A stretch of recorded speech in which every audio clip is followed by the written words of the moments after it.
नमस्कार, सुस्वागतम, वेलकम। मैं निधि शिमाली अपने YouTube चैनल में आप सभी का स्वागत करती हूँ। सर्वप्रथम तो भारतीय नववर्ष की आप सभी को हार्दिक शुभकामनाएं, क्योंकि आज मैं लेकर आई हूँ वृश्चिक राशि वालों का अप्रैल माह का मासिक राशिफल। और अप्रैल माह में भारतीय नववर्ष प्रारंभ होने जा रहा है। 13 अप्रैल को चैत्र नवरात्रे प्रारंभ हो रहे हैं और आप जानते ही हैं चैत्र नवरात्रे से हमारे भारतीय नव वर्ष की शुरुआत हो जाती है। तो 13 अप्रैल को विक्रम संवत 2078 लग जाएगा। साथ ही गुड़ी पड़वा का पर्व भी बहुत ही धूमधाम से मनाया जाएगा और झूलेलाल जयंती भी इसी दिन आ रही है। 15 अप्रैल को गणगौर का पर्व विशेष रूप से राजस्थान में बड़ी ही धूमधाम से मनाया जाता है। ये सुहागिनों के लिए विशेष महत्व का दिन रहता है। 21 अप्रैल को रामनवमी का पर्व मनाया जाएगा और 27 अप्रैल को हनुमान जयंती आ रही है। तो ये कुछ व्रत त्योहार हैं जो कि अप्रैल माह में हमें देखने को मिलेंगे। आगे बढ़ते हैं और जान लेते हैं ग्रह गोचर की पोजीशन इस माह कैसी रहने वाली है, क्योंकि अप्रैल माह वैसे भी विशेष माह है, क्योंकि भारतीय नव वर्ष की शुरुआत हो रही है। ये आने वाला वर्ष नई संभावनाएं, नई आशाएं, नई उम्मीदें हमारे जीवन में लेकर आएगा। और भगवान से मेरी यही मंगल कामनाएं आप सभी के लिए, क्योंकि आप मेरा परिवार है। आप सभी उन्नति करें, तरक्की करें, आपके जीवन में प्रकाश ही प्रकाश हो। आप अपने जीवन में आ रही समस्याओं को दूर करके और अपने जीवन पथ को साकार करते हुए आगे बढ़ते हुए अपने लक्ष्य को हासिल करने में सफल हो। तो जान लेते हैं कि ग्रह गोचर की पोजीशन इस अप्रैल माह में यानी विशेष माह में कैसी रहने वाली है, क्योंकि कुछ ग्रहों की पोजीशन भी विशेष परिस्थितियां इस माह में उत्पन्न करती हुई नजर आएगी और वे परिस्थितियां निश्चित तौर पर सकारात्मक हमारे लिए रहने वाली है। तो सबसे पहले शुरुआत करते हैं शनि ग्रह से, जो कि वर्तमान में मकर राशि में विराजमान है और इस पूरे माह भी वे मकर राशि में स्वग्रही होकर विराजमान रहने वाले हैं। वहीं गुरु ग्रह, जो कि अब तक मकर राशि में विराजमान हो रखे थे, नीच के थे, और शनि के साथ में नीच भंग राजयोग का निर्माण भी कई जगहों पर कई राशियों के लिए हो रहा था, पर अब वे अपनी नीचता भंग करेंगे और मकर राशि से 6 अप्रैल को ही कुंभ राशि में प्रवेश करते हुए दिखाई देंगे। इसके साथ सूर्य, बुध और शुक्र, ये तीनों ग्रह भी जो कि वर्तमान में मीन राशि में विराजमान हैं। सबसे पहले सूर्य ग्रह 10 अप्रैल को मीन से मेष में प्रवेश करने वाले हैं, वे भी उनकी मित्र राशि है। अभी शुक्र उच्च के होकर मीन राशि में विराजमान हो रखे। उसके बाद सूर्य ग्रह जो कि 14 अप्रैल को मीन राशि से मेष राशि में प्रवेश करेंगे और उच्च के हो जाएंगे। तो सूर्य का उच्च का होना भी एक पॉजिटिव घटना अप्रैल माह में बनने वाली है। 16 अप्रैल को बुध ग्रह भी मीन राशि से मेष राशि में, जो कि उनकी मित्र राशि है, उसमें प्रवेश कर जाएंगे। वहीं मंगल और राहु का जो अब तक अंगारक योग हमें वृषभ राशि में देखने को मिला था और उस वजह से कई राशियों को, लगभग सभी राशियों को कष्ट और पीड़ा का सामना करना पड़ रहा था। काम बनते बनते अटक जाना, कामों में स्ट्रगल होना, जीवन में स्ट्रगल होना, किसी भी काम का साकार न हो पाना, ऐसी समस्याओं से आप ग्रसित थे। तो अब निश्चिंत हो जाइए, क्योंकि मंगल भी सूर्य के साथ ही 14 अप्रैल को वृषभ राशि से मिथुन राशि में, जो कि उनकी सम राशि है, उसमें प्रवेश कर जाएंगे, जिससे मंगल राहु का अंगारक योग भी खत्म हो जाएगा। और केतु ग्रह एज यूजुअल इस माह भी वृश्चिक राशि में ही गोचर भ्रमण करते हुए दिखाई देंगे। तो ये कुछ ग्रहों की पोजीशन है जो कि हमें इस माह देखने को मिलेगी। और जैसा कि मैंने आपको बताया कि सकारात्मक परिस्थितियां उत्पन्न हो रही है, क्योंकि मंगल राहु का अंगारक योग खत्म हो रहा है, गुरु की नीचता खत्म हो रही है, सूर्य उच्च के हो रहे हैं। तो इस माह भी ग्रहों की विशेष परिस्थितियां बनने वाली है और इस परिस्थिति का आपकी राशि पर यानी धनु राशि पर विशेष प्रभाव देखने को मिलेगा। तो आगे बढ़ते हैं और जान लेते हैं धनु राशि के मासिक राशिफल के बारे में। परंतु उससे पहले आपको बता दूं कि यदि आप अपनी कुंडली के माध्यम से मुझसे जुड़ना चाहते हैं, आपके मन में कुछ प्रश्न हैं और उन प्रश्नों के उत्तर आप प्राप्त करने का प्रयास कर रहे हैं परंतु आप असफल हो रहे हैं, यानी आपको अपने प्रश्नों के उत्तर नहीं मिल पा रहे हैं, तो आप घर बैठे ही टेलीफोनिक अपॉइंटमेंट के माध्यम से मुझसे कुंडली विश्लेषण का लाभ प्राप्त कर सकते हैं। मैं आपकी कुंडली का पूरा एनालिसिस करूंगी, साथ ही आपके प्रश्नों के उत्तर दूंगी और आपको सही रेमेडीज भी दूंगी, ताकि आपके जीवन को एक दिशा मिल सके और आप अपने लक्ष्य को प्राप्त कर सकें। तो नीचे दिए गए नंबरों पर तुरंत संपर्क करें और आज ही अपना अपॉइंटमेंट बुक करवाएं।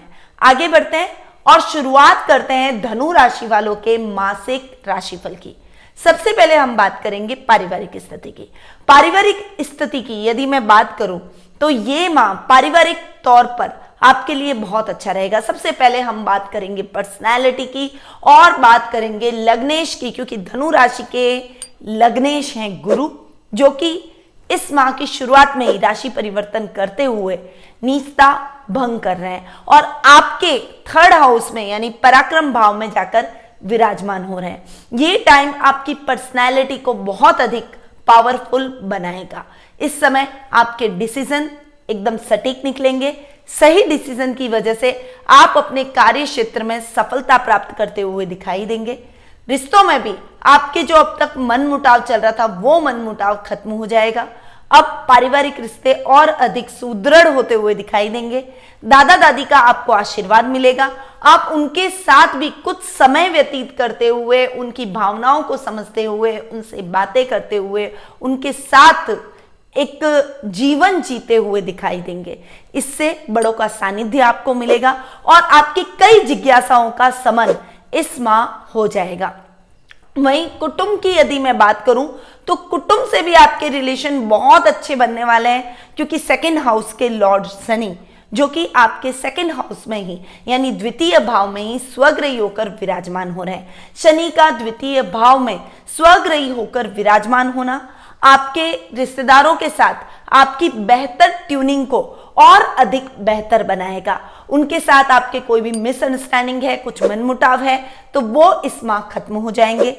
अपने पारिवारिक सदस्यों और रिश्तेदारों के साथ में आप कोई सामाजिक समारोह में हिस्सा ले सकते हैं या फिर किसी लंबी ट्रिप पर आप उनके साथ जा सकते हैं, जिससे आपके मान सम्मान में बढ़ोतरी होगी। आपको अपने रिश्तेदारों को, अपने सामाजिक लोगों को जानने का मौका मिलेगा और इससे एक दूसरे के साथ में एक अच्छी बॉन्डिंग बनाते हुए आप आगे बढ़ेंगे। इस समय कोई भी पैतृक संपत्ति संबंधी विवाद है तो वो विवाद किसी की मध्यस्थता से सॉल्व हो जाएगा।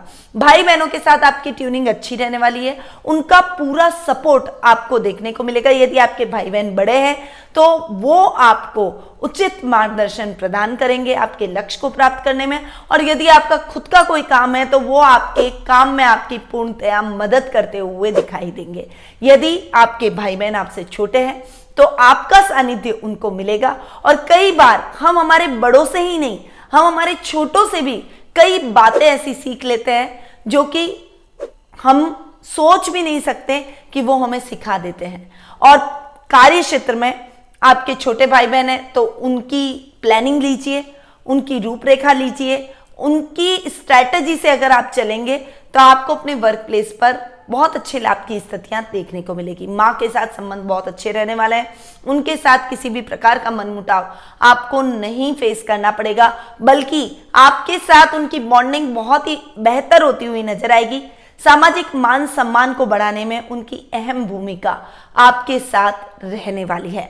वहीं संतान के साथ भी आपके रिलेशन बहुत अच्छे रहेंगे, क्योंकि संतान भाव के स्वामी जो मंगल अभी तक राहु के साथ में अंगारक योग बना रहे थे, वे अब योग को खत्म करते हुए मिथुन राशि में प्रवेश कर जाएंगे।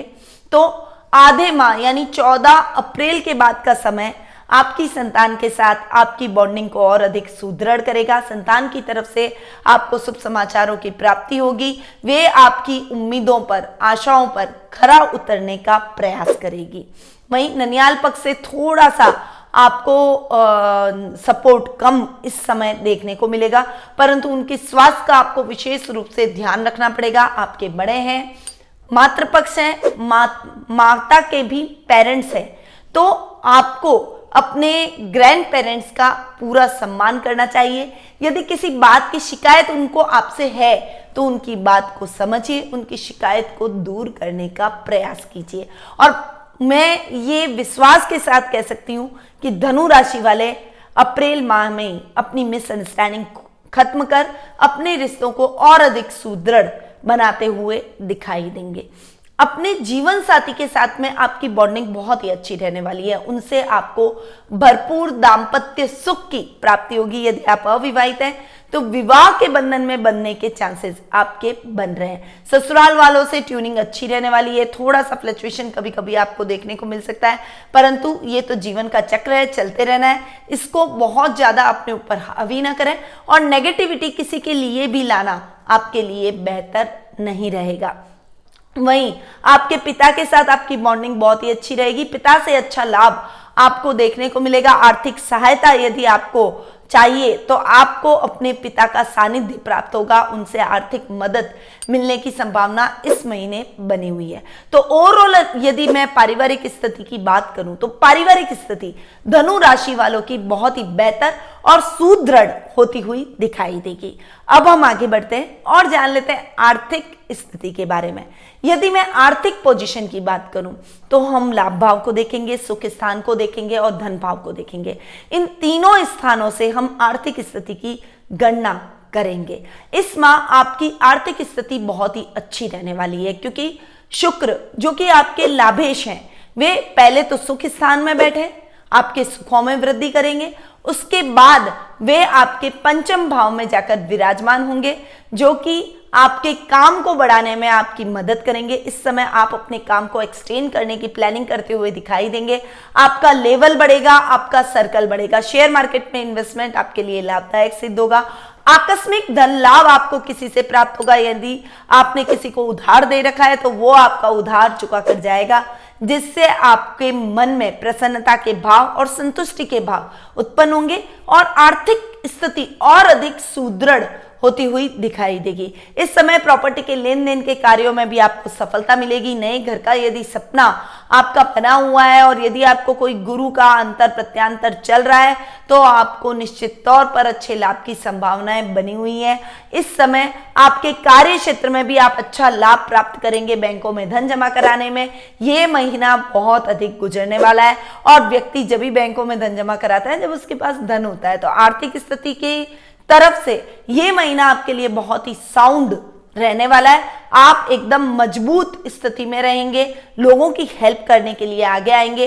इवन आपके पारिवारिक सदस्यों में यदि आर्थिक स्थिति किसी की गड़बड़ हो रही है तो आप उनकी सहायता करने के लिए आगे आएंगे। तो ये महीना आर्थिक पोजीशन के तौर पर आपके लिए बहुत ही अच्छा रहने वाला है। आगे बढ़ते हैं और जान लेते हैं शिक्षा, कैरियर और व्यवसाय के बारे में। देखिए, शिक्षा, कैरियर और व्यवसाय की यदि मैं बात करूं तो सबसे पहले विद्यार्थी वर्ग की मेरे मन में प्रश्न आता है, सवाल उत्पन्न होता है। तो महीने के प्रारंभिक 13-14 दिनों के अंदर आपको थोड़ा सा स्ट्रगल करना पड़ सकता है, थोड़ी अधिक मेहनत करनी पड़ सकती है। कुछ वर्क पूरा करने में, पढ़ाई को याद करने में, कंठस्थ करने में आपको कुछ कठिनाइयों का सामना करना पड़ सकता है, परंतु 14 अप्रैल के बाद का समय आपके लिए बहुत ही अच्छा रहने वाला है। इस समय आपकी जो भी मेहनत है वो रंग लाएगी और आपको अपने मन मुताबिक परिणामों की प्राप्ति होगी। खासकर विज्ञान वर्ग के छात्रों के लिए ये समय बहुत ही अच्छा रहने वाला है। और जो हायर एजुकेशन में इंजीनियरिंग की पढ़ाई कर रहे हैं, आर्किटेक्ट की पढ़ाई कर रहे हैं, कंप्यूटर की, इलेक्ट्रॉनिक्स से रिलेटेड कोई पढ़ाई या करियर में आप आगे बढ़ना चाहते हैं तो उसमें आपको बहुत ही अच्छी मदद मिलने की संभावना बनी हुई है। करियर की दृष्टि से यह महीना आपके लिए बहुत ही अच्छा रहेगा। भाग्येश का सुख स्थान में जाकर बैठना आपके भाग्य में वृद्धि करेगा। वहीं बाद के अंदर भी वो आपके पंचम भाव में जाकर बैठेंगे, यानी भाग्येश का अपने से नवम जाकर बैठना आपके काम में बहुत अच्छी प्रगति लेकर आएगा और आपको अच्छे लाभ की स्थितियां दिलवाएगा। ये टाइम आपके भाग्य को बढ़ाएगा। इस समय लाभ की स्थितियां भी आपकी सुदृढ़ होगी, क्योंकि आपके भाग्येश, कर्मेश और लाभेश इन तीनों ग्रहों की युति आपको इस समय देखने को मिलेगी। तो राजयोग जैसी स्थिति भी बन रही है, यानी जो गवर्नमेंट जॉब की तैयारी करना चाहते हैं उनके लिए ये समय बहुत ही फेवरेबल रहने वाला है। यदि आपने कोई एग्जाम दे रखा है और उसका रिजल्ट इस महीने आना है तो वो रिजल्ट आपके फेवर में जाएगा। और यदि एग्जाम होना है तो एग्जाम भी बहुत अच्छा होगा, ताकि भविष्य में आप गवर्नमेंट जॉब प्राप्त कर सके। ये टाइम जॉब से रिलेटेड लोगों के लिए बेहद ही लाभदायक सिद्ध होगा, खासकर जो टेक्निकल फील्ड से जुड़े हुए हैं, आईटी सेक्टर से जुड़े हुए हैं, उन लोगों के लिए ये समय बहुत ही बेहतरीन रहने वाला है। आपको अच्छे लाभ की स्थितियां अपने अपने क्षेत्रों में देखने को मिलेगी, बॉस का एप्रिसिएशन मिलेगा। इस समय प्रमोशन, मनचाही ट्रांसफर, इंक्रीमेंट, इन सभी चीजों की संभावनाएं बनी हुई है, यानी ये महीना आपको अच्छे लाभ की स्थितियां भी देकर जाएगा। अब अगर मैं व्यापारी वर्ग की बात करूं तो व्यापार में आपको विशेष रूप से लाभ की स्थितियां देखने को मिलेगी, क्योंकि व्यापार के भाव के स्वामी हैं बुध, जो कि जाकर बैठे सुख स्थान में, बाद में जाकर बैठेंगे पंचम भाव में। बुध का चतुर्थ और आपके पंचम भाव में जाकर बैठना आपके व्यापार में दिन दुगनी रात चौगुनी तरक्की लेकर आएगा। इस समय बड़ी बड़ी योजनाओं का आप क्रियान्वयन करेंगे, कोई बड़ा असाइनमेंट आपको इस समय मिल सकता है, कोई बड़ा प्रोजेक्ट आपको इस समय हाथ लग सकता है, किसी बड़ी कंपनी के साथ आपका टाइप हो सकता है। इस समय आप कोई बड़े मुद्दों के तौर पर यानी अपने काम को एक्सटेंड करने की प्लानिंग कर सकते हैं, और उसके सिलसिले में विदेश यात्रा के भी योग आपके इस समय बन रहे हैं। विदेशी कंपनियों के साथ में आपका अच्छा कोलैबोरेशन इस माह देखने को मिलेगा। ओवरऑल ये महीना आपके व्यापारी वर्ग के लिए बहुत ही बढ़िया और बेहतरीन अच्छे लाभ की स्थितियों को लेकर आया है। अब हम आगे बढ़ते हैं और जान लेते हैं जीवन साथी और प्रेम प्रसंगों के बारे में। तो देखिए, जीवन साथी और प्रेम प्रसंगों की यदि मैं बात करूं तो ये माह आपके लिए जीवन साथी के साथ में भरपूर सुखों को भोगेगा, परंतु इस समय आपको अपने अग्रेशन और गुस्से पर कंट्रोल करना पड़ेगा, क्योंकि मंगल आपके सप्तम भाव में जा रहे हैं और सप्तम भाव में आपको मांगलिक बनाएंगे। दाम्पत्य जीवन में क्रोध, अग्रेशन, मंगल इस चीजों को बढ़ाते हैं, मिसअंडरस्टैंडिंग को बढ़ाते हैं, हर समय तलवार लेकर खड़े हैं, मेरी बात सही है, आपकी बात गलत है। ऐसी परिस्थितियां आपके और आपके लाइफ पार्टनर के बीच में उत्पन्न हो सकती है, इसलिए अपने बीच में मैं को यानी अपने अहम को ना आने दें, क्योंकि यदि आप दोनों के बीच में अहम आ गया तो वो आपकी लाइफ को स्पॉइल कर सकता है। इसीलिए इस बात का ध्यान रखिए और ध्यान रखते हुए अपने दाम्पत्य जीवन के सुखों को भरपूर भोगिए, इस जीवन का आनंद लीजिए। यदि आप अविवाहित हैं तो विवाह के बंधन में बंधने के चांसेस आपके बहुत अच्छे बन रहे हैं। लव रिलेशनशिप में भी ये महीना आपके लिए बहुत अच्छा रहेगा। बनिस्पत आप अपने गुस्से पर काबू रखें। यदि आपने अग्रेशन अपने पार्टनर के साथ में दिखाया, बात बात पर उससे झगड़ा किया, तो आपकी पार्टनरशिप यानी लव रिलेशनशिप खतरे में पड़ सकती है। ये दोनों के बीच में ब्रेकअप होने वाली स्थितियां भी उत्पन्न कर सकता है। इसीलिए थोड़ा सा संभल कर अपने गुस्से पर कंट्रोल रखते हुए, अगले अपने पार्टनर की भावनाओं का ध्यान रखते हुए आप आगे बढ़े तो किसी भी प्रकार की समस्या नहीं आएगी। इस माह आपके जीवन साथी की मदद से आपको अपनी खोई हुई वस्तु भी वापस प्राप्त हो जाएगी, जिससे आपके मन में प्रसन्नता के भाव उत्पन्न होंगे। आगे बढ़ते हैं और जान लेते हैं स्वास्थ्य के बारे में। स्वास्थ्य की यदि मैं बात करूं तो जैसा कि हमारे शास्त्रों में कहा गया है, पहला सुख निरोगी काया। हमें हमारे स्वास्थ्य का विशेष रूप से ध्यान रखना चाहिए। ये टाइम आपको कीटाणुओं, रोगाणुओं, विषाणुओं, संक्रमण, इन सभी चीजों से बचने का है, क्योंकि राहु आपके रोग भाव में बैठे हैं। तो थोड़ा सा इन चीजों के प्रति आप अवेयर रहेंगे तो ही आपके लिए बेटर रहेगा। बाकी कोई बड़ी समस्या आपको इस माह नहीं देखने को मिलेगी। ये टाइम आपके जीवन के अंदर स्वास्थ्य संबंधी समस्याओं का शमन करेगा। यदि कोई बड़ा रोग आपको हो रखा है तो उस रोग में भी आपको अच्छा लाभ प्राप्त होगा, परंतु आपको अपने स्वास्थ्य को इग्नोर बिल्कुल नहीं करना है। थोड़ा सा भी अगर आपको प्रॉब्लम अपने स्वास्थ्य में नजर आता है तो आप तुरंत डॉक्टर से परामर्श लें और अपने स्वास्थ्य का ध्यान रखें, टाइम पे दवाई लें, ताकि आप जल्दी ही स्वास्थ्य लाभ को प्राप्त कर सकें। तो थोड़ा सा संभल कर अपने स्वास्थ्य का ध्यान रखते हुए, अपनी नियमित दिनचर्या को सही करते हुए, खासकर तली गुली चीजों से परहेज रखते हुए, अपने शरीर के हाइजीन का विशेष रूप से ध्यान रखते हुए आगे बढ़ेंगे तो आपको विशेष रूप से स्वास्थ्य में किसी भी प्रकार की समस्या नहीं होगी और आप उल्टा लोगों को स्वास्थ्य के प्रति जागरूक करते हुए दिखाई देंगे। तो ये था धनु राशि वालों का अप्रैल माह का मासिक राशिफल। अब बढ़ते हैं आगे और जान लेते हैं उपायों के बारे में। तो देखिए, अगर आपको अपनी आर्थिक स्थिति को और अधिक उन्नत करना है, अपने जीवन को आगे ले जाना है, अपने जीवन में आ रही समस्याओं को खत्म करना है, दाम्पत्य जीवन, रोग भाव, आर्थिक स्थिति, इन सभी को सही करना है, तो हमारे द्वारा विशेष रूप से तैयार किए गए ब्लैक स्फटिक शिवलिंग का आप उपयोग कर सकते हैं कि उस पे लिंगम तो स्फटिक का है और नीचे ब्लैक स्टोन की जलधारी लगी हुई है। ये शिवलिंग बहुत ही चमत्कारिक है और ये आपको बहुत मुश्किल से मार्केट में उपलब्ध होगा। विशेष रूप से शुभ समय में हमारे पंडितों के द्वारा इसकी प्राण प्रतिष्ठा की गई है, अभिमंत्रित किया गया है और सिद्ध किया गया है। तो इस शिवलिंग का लाभ प्राप्त करने के लिए भी आप हमसे संपर्क कर सकते हैं। अब मैं अपनी वाणी को यहीं विराम देती हूँ। स्वस्थ रहिए, व्यस्त रहिए, मस्त रहिए और हमेशा मुस्कुराते रहिए। जय श्री राधे कृष्ण।